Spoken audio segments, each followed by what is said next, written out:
Kia ora koutou and welcome to another episode of Women Where It Matters. I'm Grace Thomas. And I'm Natasha Payne. And this week we're looking at sustainable fashion. Are Kiwis becoming more aware of where their clothes are coming from and the impact that they're having on the environment? So this week we went down to second-hand clothing company Recycle Boutique to see how they're changing the way Kiwis shop. The philosophy of Recycle Boutique is cyclical, so we try to prolong the life of garments as long as possible. Basically we just want to create as little waste as possible in the fashion industry. People are super excited about second-hand clothing, I feel. Just in terms of being able to get things that are cheaper, as well as people are just becoming more sustainably minded and are starting to figure out where the clothing's actually coming from. So people will come and drop off their clothes. When we decide what we can take, we put into one of these little canvas bags, and then these go into our wee drop-off bins over here. Then they'll get picked up and taken to our processing office, which is where they get priced by people who have a lot of brand knowledge about how much something's worth. Then they get taken back here in one of these where they're all priced. So we take one out. This dress here, it's got its wee tag, how much it's worth, and then it goes over here and Lena will security tag it and hang it and get it ready to go out on the floor. And that is how we work. People coming in for a bargain don't care at all about the sustainability factor. There's some people are coming in because they're super sustainably minded. Some people just want a bargain, but some people are just want to make sure that they're not contributing to fast fashion. This is a really good place to get sneakers. Yeah. So we've got Adidas sneakers for $46. Not bad. It's a half price at the moment, so they're only $25. Yeah, Steve Madden. $36.80 for Steve Madden's not bad at all. Even before I worked here, I loved that Recycle Boutique made cool clothes affordable and accessible for everyone. Whether you're after designer clothing or just something that looks cute, it's all affordable. If I was being honest about what my favourite thing was, it'd be this cameo. Yes, I like this little number. Awesome. And see, this is only $46. And so how much would that have been? So that means that would probably be around $150. Yeah, generally we price things a third of the original. So it just makes it super affordable, for designer items specifically, which Recycle Boutique is trying to really hone in on the designer aspect of things. Yeah. It's not like a regular store where there's 20 of the same item. Every single thing is different. So set aside the time that you can look through all the racks. Usually, before I worked here, I would sit across 2 hours. People need to know where their dollar is going, and it's pretty much just a matter of voting with your dollar. It's just super important to make sure you know where your dollar is going and what you're supporting.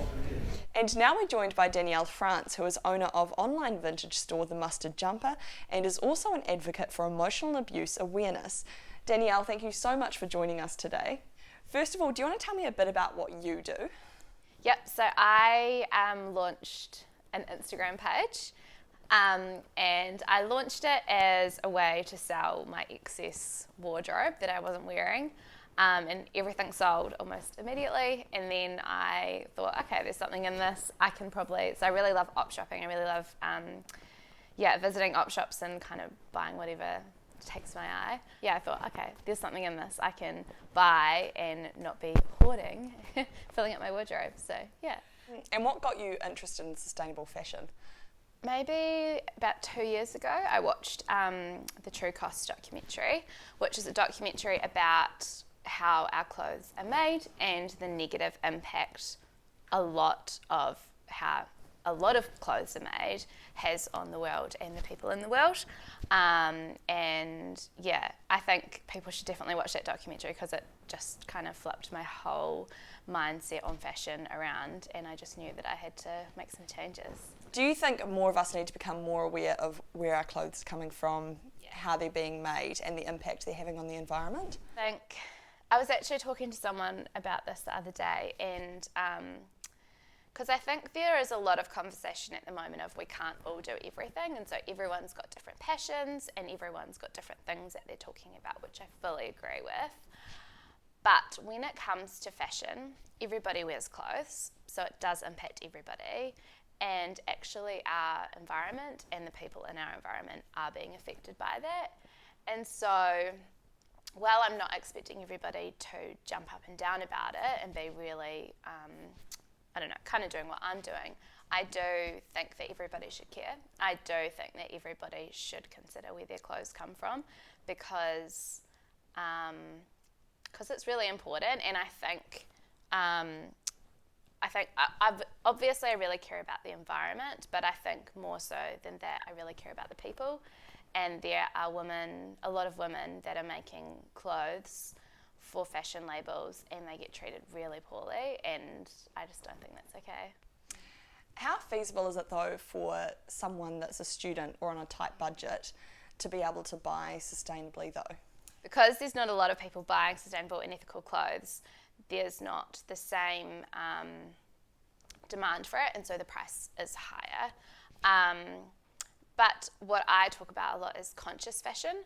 So conscious fashion means, to me, really thinking about what you're buying. Do I really need it? Am I going to wear it more than 30 times? And that's when I think that people that don't have a lot of money can buy ethically and sustainably, because one, you could save $100 to buy one t-shirt because you haven't spent $10 10 times on something you're never going to wear again. So I think changing your mindset in that way. And then also, I'm not saying I'm against people shopping at fast fashion retailers, but I just really think, considering, do I actually need this? Is it just going to sit in my closet and never get worn? So I think that's where students and other people that don't quite have that money to pay $100 for a t-shirt, and they do cost $100. Definitely do, yeah. I think that's kind of where you can shop sustainably. Yeah, so I guess it's just being more thoughtful about your purchases and not just impulse buying. That's the thing, it's being thoughtful, it's being conscious. And I didn't used to do that. So I was such a fast fashion shopper. I always shopped at Glassons. And I can't tell you the amount of times that I walked in and I was like, oh my gosh, it's $10, I've got to get it. And never even took the tag off it. And it just kind of disgusted me, because I was like, man, I'm just being incredibly wasteful. I'm feeding into this consumerism. I'm feeding into the fast fashion model. And I know that it's impacting the environment, and I know that it's impacting people, so yeah. And you're also very open with your experience about emotional abuse. Can you tell us about what prompted you to do that on your platform on Instagram? So for me, it's just about raising awareness, and it's definitely working.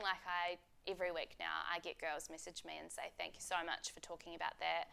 I didn't know that existed, but I can see now that I was experiencing that, and now I've chosen to leave that relationship. Or even, just yesterday, I had a girl say that she realised that it was happening in her workplace, and so she decided to resign from her job. And so, it's just raising awareness that there is, it's really serious, and there's a term for it. And when you know that there's a term for something you're experiencing, then you have the opportunity to look into it and to know what the red flags are. And so I'm just really big on awareness. Thank you so much for coming in today, Danielle. That's all right. And thank you for joining us for another episode of Women Where It Matters. We'll see you again next week. Ka kite anō.